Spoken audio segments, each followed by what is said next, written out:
नमस्कार प्रिय शिक्षार्थियों, स्वागत है आपका हमारे YouTube चैनल परिणाम अकेडमी ऑफिशियल पे। साथियों, मैं आज आप सामने प्रस्तुत हूँ फिर से एक बहुत ही शानदार नोटिफिकेशन लेकर। और जैसा कि आप मेरे पीछे देख पा रहे होंगे, DSSB यहाँ पर लिखा हुआ है और बिल्कुल आपने सही देखा है।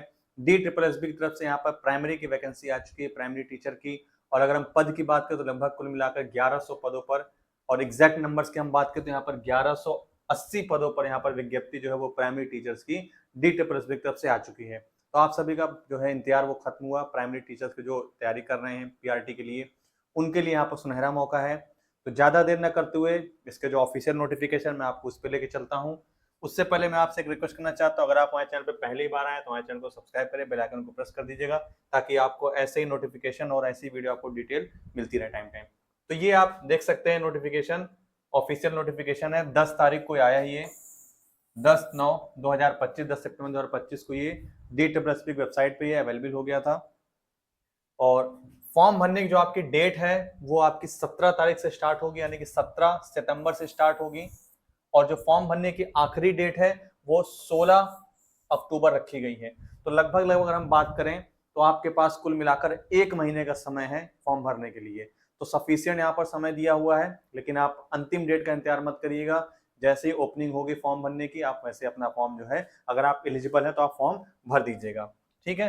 डिपार्टमेंट की बात करें तो यहाँ पर दो डिपार्टमेंट है जहां पर ये वैकेंसीज हैं।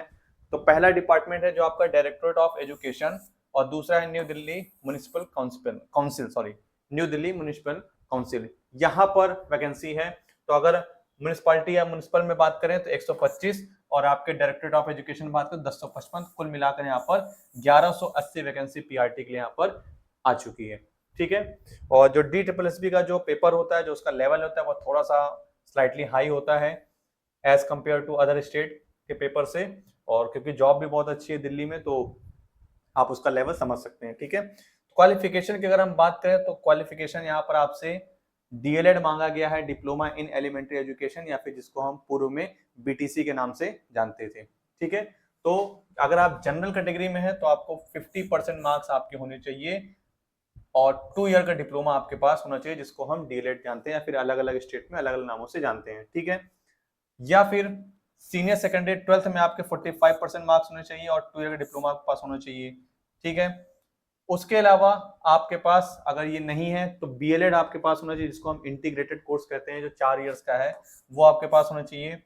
और उसके अलावा अगर वो भी नहीं है तो सीनियर सेकेंडरी के साथ साथ with at least 50% marks and 2 year diploma in education, special education का जो कोर्स होता है, वो आपके पास होना चाहिए, तो आप इस फॉर्म को भर सकते हैं। ठीक है। उसके साथ अगर वो भी नहीं है तो ग्रेजुएशन एक होना चाहिए, और diploma in elementary education, whatever name in आपके स्टेट में जो भी नाम से जाना जाता हो, वो आपके पास होना चाहिए। ठीक है। ये तो क्वालिफिकेशन हो गया। साथ साथ आप सीटेड क्वालिफाई हो। ठीक है। सीटेड आप क्वालिफाई हो तभी आप इस फॉर्म को भर सकते हैं। तो सीटेड यहाँ पर मस्ट है, क्योंकि दिल्ली जो है वो सेंट्रल का है। तो सीटेड आपको पास यहाँ पर होना चाहिए, क्वालिफाई आप यहाँ पर होने चाहिए। ठीक है। प्राइमरी लेवल का। ठीक है। और मस्ट हैव पास्ट हिंदी और उर्दू और पंजाबी और English as a subject at secondary level, यानी कि आपका 12th में इनमें से कोई एक सब्जेक्ट होना चाहिए, चाहे वो हिंदी हो, चाहे वो उर्दू हो, चाहे वो पंजाबी हो, चाहे वो इंग्लिश हो। तो मेजोरिटी जो हमारी संख्या है वो हिंदी और इंग्लिश वालों की है, तो ये चीज ऐसा होगा। ठीक है। अगर हम एज रिलैक्सेशन की बात करें तो यहाँ पर SC ST OBC और जो PWD वाले कैंडिडेट्स हैं, उनको यहाँ पर एज रिलैक्सेशन मिलेगा। तो कितना एज रिलैक्सेशन मिलेगा अभी मैं आपको आगे डिटेल में बताता हूँ। ठीक है। थोड़ा सा आगे बढ़ते हैं। तो यहाँ पर अगर हम देखें तो जो सैलरी आपकी है वो पे लेवल 6 की मिलेगी, और जो ग्रुप आपका है वो बी ग्रुप का है। ठीक है। ग्रुप बी की जॉब है, अच्छी खासी जॉब है, नॉन ग्रेजुएट जॉब है। लेकिन यहाँ पर सैलरी जो यहाँ पर पे लेवल 6 की बताई जा रही है, तो लगभग अगर मैं बात करूँ तो आपको 60 से 65 हजार तक की आपको सैलरी यहाँ पर देखने को मिल जाएगी। ठीक है। और जनरल कैटेगरी की अगर हम एज की बात करें तो 30 साल यहाँ पर मैक्सिमम है जनरल कैटेगरी में अगर आप आते हैं तो। ठीक है। क्लियर दिख रहा है कि नहीं? ठीक है, दिख रहा है। ओके। थोड़ा सा और आगे बढ़े तो जो हमारा दूसरा वाला डिपार्टमेंट था न्यू दिल्ली म्युनिसिपल काउंसिल में, जिसमें यहाँ पर लगभग लगभग 125 वैकेंसीज है। इसमें भी सेम क्वालिफिकेशन मांगा गया है जो वहां पर ऊपर था। उसके साथ साथ आपका सीटेट होना चाहिए। और यहाँ पर कुछ चीज जैसे दी है, एसेंशियल में क्या, 12th pass with 50% marks, 5% age relaxation, sorry 5% relaxation यहाँ पर जो SC ST कैंडिडेट्स हैं, जैसे 50% जनरल कैटेगरी के लिए और SC ST के लिए यहाँ पर 45%। ठीक है, 2 year diploma in primary education या फिर सर्टिफिकेट कोर्स आपके पास हो जिसको हम ETE या JBT या फिर डाइट या फिर BLED जो इंटीग्रेटेड कोर्स होता है वो आपके पास होना चाहिए। ठीक है, और must have pass Hindi as a subject in 10th class, यानी कि 10th क्लास में आपका हिंदी मस्ट है। ठीक है, ये होना चाहिए। ठीक है, और सीटेड एग्जाम आप यहाँ पर पास किए हो। और यहाँ पर पे लेवल की बात करें तो वही सेम पे लेवल है, सेम ग्रुप की जॉब है यहाँ पर दोनों। तो ये थे आपके डिपार्टमेंट के हिसाब से दोनों वैकेंसीज। अब हम सीधा आते हैं एलिजिबिलिटी। मैंने आपको बता दी कि कोई भी इंडिया सिटीजन हो तो इस फॉर्म को भर सकता है, और क्वालिफिकेशन जिसने पास किया हो, DLED किया हो और आपका 12th पास आउट हो। ठीक है, थोड़ा सा और आगे बढ़े। एप्लीकेशन फीस की अगर हम बात करें तो यहाँ पर जो फीस ली जा रही है 100 रुपए यहाँ पर दिखा है।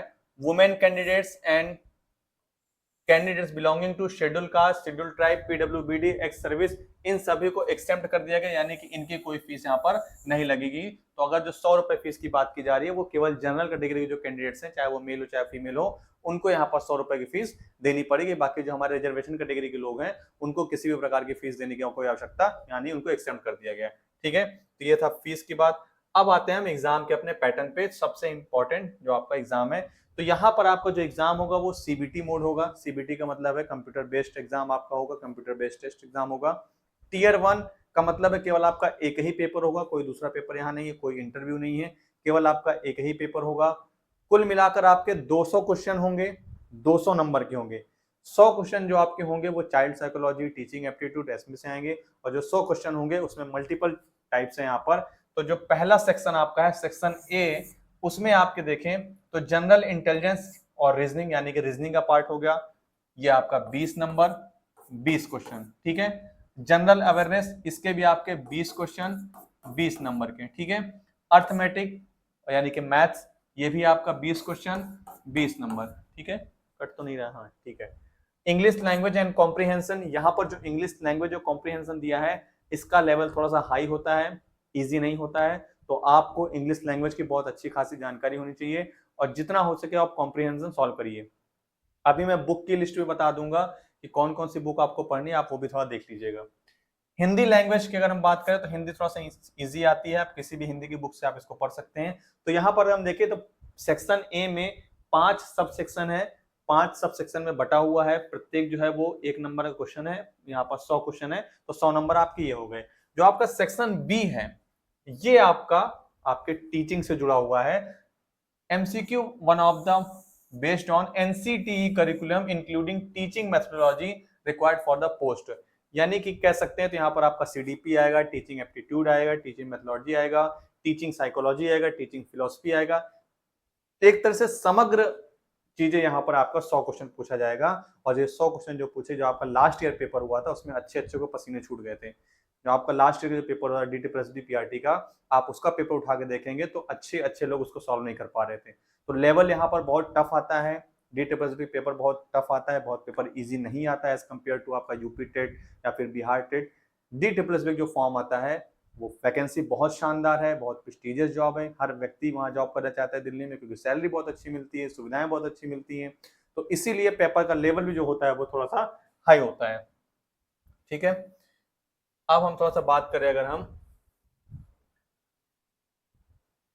माइनस मार्किंग यहाँ पर 0.25 की है, तो 1/4 जिसको हम कहेंगे 1/4 की माइनस मार्किंग यहाँ पर रखी गई। ऐसा नहीं कि आप 200 क्वेश्चन पे आप तुक्का मार दिए। ठीक है, तो यहाँ पर 1/4 की माइनस मार्किंग भी है, और कोई किसी भी तरह का आपका यहाँ पर ना ही इंटरव्यू है, ना ही Tier 2 एग्जाम है, केवल Tier 1 एग्जाम है। आप उसमें क्वालिफाई करते हैं तो आपका सीधा वहां पर सिलेक्शन होगा।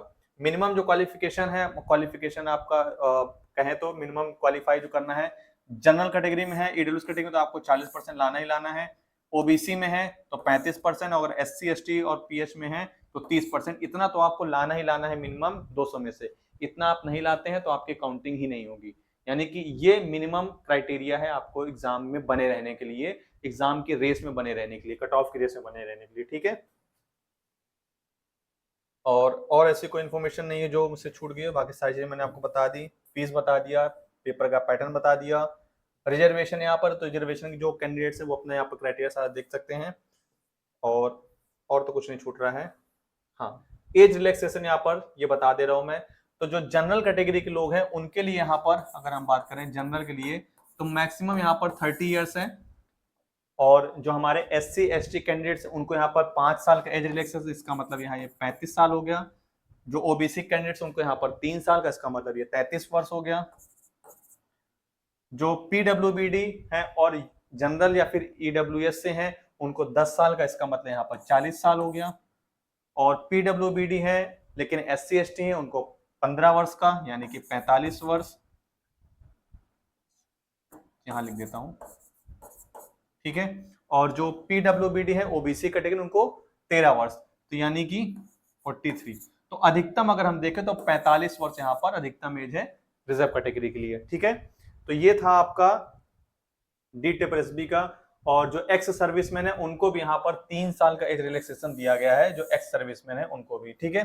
तो एज रिलैक्सेशन मैंने आपको बता दिया, फॉर्म की डिटेल्स मैंने आपको बता दी, और ऐसी कोई यहाँ पे इन्फॉर्मेशन नहीं है जो छूट रही हो, ठीक है। अब मैं आपको थोड़ा सा बुक बता देता हूँ कि आप कहाँ से तैयारी कर सकते हो। उसका जो एग्जाम होगा, एग्जाम की जो डेट है वो कहा जा रहा है नवंबर दिसंबर में, बट आई होप जल्दी आपका एग्जाम हो जाए, क्योंकि उस टाइम आपका बिहार का भी होगा। तो बहुत सारे बच्चे बिहार के भी हैं। तो मैं यहाँ पर सीधा सा आपको मैं खोल देता हूँ नोटपैड, जिसमें मैं आपको बुक लिस्ट बता देता हूँ। अगर मैं बात करूं मैथ के लिए, तो मैथ के लिए दिख रहा है, ये नहीं दिख रहा है, नहीं दिख रहा है क्या?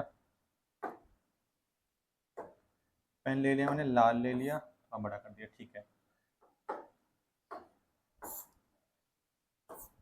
हाँ अब सही है।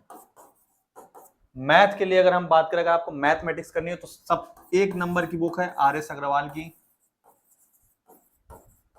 आप इसको प्रेफर कर सकते हैं। इससे शानदार कोई बुक नहीं है मैथमेटिक्स के लिए, सबसे बेस्ट बुक है RS अग्रवाल की, ठीक है। आप इसको पढ़ सकते हैं।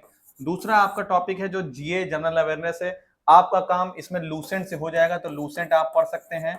या फिर आप जो आपकी यूथ कंपटीशन की आती है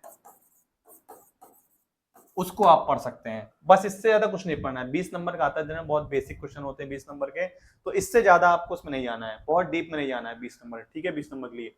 फिर आपका रीजनिंग का जो पार्ट है, रीजनिंग आप कोई भी बुक उठा लीजिए। वैसे तो अरिहंत की पब्लिकेशन की जो बुक होती है वो बहुत अच्छी होती है, आप अरिहंत की उठा लीजिए। या फिर एक बुक आती है रवि पी तिवारी की,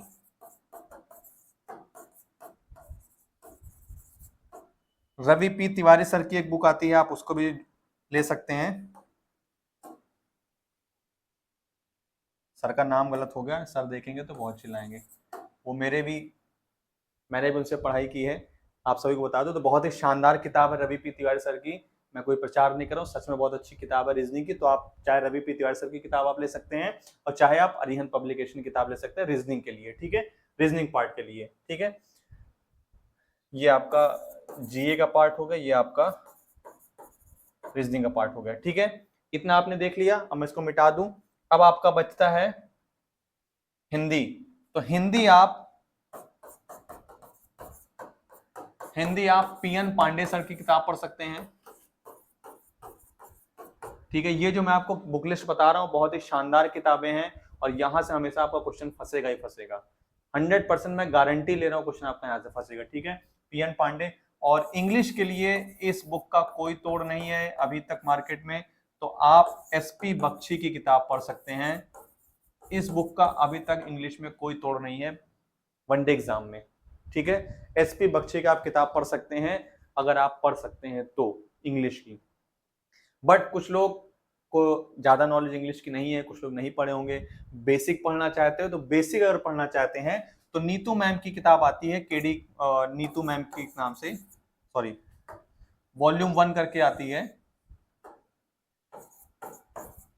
वॉल्यूम 1, ठीक है, नीतू मैम की है ये, आप इसको भी पढ़ सकते हैं। इसमें बहुत ही बेसिक तरीके से सारी चीजें बताई गई इंग्लिश की, तो आप इसको प्रेफर कर सकते हैं, ठीक है। आपको देखिए किताबें जो मैं आपको बता रहा हूँ बहुत मोटी मोटी किताब है, आपको पूरा किताब नहीं पढ़ना है, आप ये ध्यान दीजिएगा, आपको पूरी किताब नहीं पढ़नी है कि आप बैठ गए पूरी किताब आपने शुरू किया हिंदी से, पहला चैप्टर आप सब पढ़ने लगे, आप इंग्लिश के पढ़ने लगे, एसपी बख्शी आप पढ़ने बैठ जाएंगे तो आपको लग सकता है 6 महीने बीत जाए। पूरा किताब आपको पढ़ने की जरूरत नहीं है। आपको ये देखना है कि आप एग्जाम का डिमांड क्या है, क्वेश्चन कहाँ से आते हैं। उसके लिए सबसे पहले आपको पीवाईक्यू देखना पड़ेगा, प्रीवियस ईयर क्वेश्चन आपको देखना पड़ेगा कि क्वेश्चन आपके कहाँ से आ रहे हैं। देखिए स्ट्रेटजी क्या होती है पढ़ाई की, तैयारी की, किसी भी एग्जाम की। आपने फॉर्म भरा, आप पढ़ने बैठ गए कि जीएस आ रहा, आप जीएस पढ़ने बैठ गए, आप इंग्लिश पढ़ने बैठ गए, ऐसा नहीं होता है। आप पहले सिलेबस को देखिए, पूरा डिटेल सिलेबस देखिए, कहाँ कहाँ से उसमें क्वेश्चन, कौन कौन से टॉपिक दिए हुए हैं। फिर दूसरा काम आप पीवाईक्यू देखिए। पीवाईक्यू जब आप देखेंगे तो आपको समझ में आएगा कि किस टॉपिक से कहाँ से क्वेश्चन पूछ रहा है, कितने डीप तक जा रहा है, कितने डीप तक नहीं जा रहा है। तो ये क्या है, आपका ये माइंड जो रीड करता है कि हाँ यहाँ इस टॉपिक से इतने क्वेश्चंस आ रहे हैं, इतना डीप जा रहा है, तो आपकी पढ़ाई भी फिर उसी हिसाब से होगी। ये मैं कहना चाह रहा हूँ, किताब को हमेशा आप अपने सिलेबस के हिसाब से पढ़ें। किसी भी एग्जाम को पास करने के लिए आपको सबसे पहले ये पता होना चाहिए कि हमें क्या नहीं पढ़ना है, ये सबसे पहले आपको पता होना चाहिए। ठीक है, तो ये था इंग्लिश का, हिंदी का, ये मैंने आपको 5 सब्जेक्ट बता दिया। अब जो आपका सबसे इंपॉर्टेंट पार्ट है, जो आपका टीचिंग मेथोडोलॉजी है या टीचिंग एप्टीट्यूड है, उसको आप कहाँ से पढ़ें। तो उसके लिए मैं कुछ 2-3 किताबें बता रहा हूँ, बहुत ही शानदार किताबें हैं। आप अगर इंग्लिश मीडियम से हैं तो भी, अगर आप हिंदी मीडियम से तो भी, जो भी मैंने किताबें बताई हैं आपको यहाँ पर, वो हिंदी इंग्लिश दोनों अवेलेबल है, जो भी मैंने इससे पहले आपको बताई हैं सेक्शन ए के लिए। अब मैं आपको सेक्शन बी का पार्ट बता रहा हूँ, बहुत ही शानदार किताबें मैं आपको बता रहा हूँ टीचिंग एप्टीट्यूड की। चाहे आप DSSB के नाम से ले लीजिए, चाहे आप जनरल जाके मांगिए, अग्रवाल एग्जाम कार्ड की किताब, अग्रवाल एग्जाम कार्ड, थोड़ा सा मेरी राइटिंग गड़बड़ लेकिन आप समझ जाइएगा, अग्रवाल एग्जाम कार्ड पब्लिकेशन की किताब आती है टीचिंग एप्टीट्यूड की या टीचिंग मेथोडोलॉजी नाम से। इनकी किताबें जो होती है टीचिंग एप्टीट्यूड में बहुत ही शानदार होती हैं, हिंदी इंग्लिश दोनों में अवेलेबल होती हैं, आप इनकी किताब पढ़ सकते हैं। ठीक है, दूसरा ऑप्शन है, अगर जो बच्चा इंग्लिश में ही पढ़ना चाहता है तो पियर्सन पब्लिकेशन की किताबें आती हैं,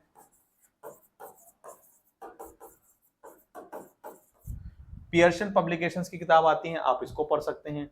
ठीक है, तीसरा आप बीएड में जो आपका सेकेंड सेमेस्टर है, सेकेंड सेमेस्टर की किताबें और फोर्थ सेमेस्टर की किताबें,